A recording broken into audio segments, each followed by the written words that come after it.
বিদ্যুতের ট্রান্সফরমার বিকল হয়ে দেখা দিয়েছে চরম ভোগান্তি। রামনগর আনোয়ারপাড় খেলমা গ্রামে একমাত্র বিদ্যুৎ ট্রান্সফরমার বিকল হয়ে পড়ায় প্রায় 500 পরিবার সমস্যার মুখে পড়েছেন।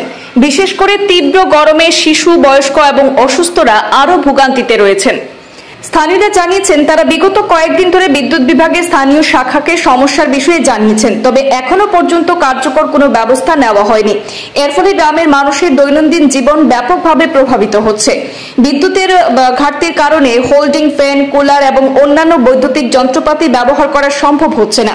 স্থানীয় আতাউর রহমান লস্কর সংবাদ মাধ্যমে আবেদন জানিয়েছেন, গ্রামের মানুষ দীর্ঘদিন ধরে এই সমস্যার সম্মুখীন। অবিলম্বে ট্রান্সফরমার মেরামত বা নতুন ট্রান্সফরমার স্থাপন করতে হবে, অন্যথায় এটি সামাজিক এবং স্বাস্থ্যগত সমস্যা তৈরি করতে পারে বলে মন্তব্য করছেন স্থানীয়রা।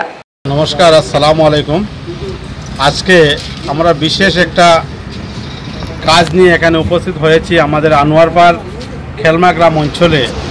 এখানকার প্রায় স্থানীয় 500 জন ফ্যামিলির অধিক বসবাসকারী আছেন খেলমা গ্রাম অঞ্চলে।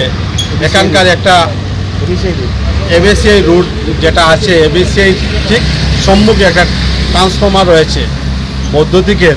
সেই বৈদ্যুতিকের যে ট্রান্সফরমারটায় প্রায় 500 জনের অধিক ফ্যামিলিকে কারেন্ট সাপ্লাই করে।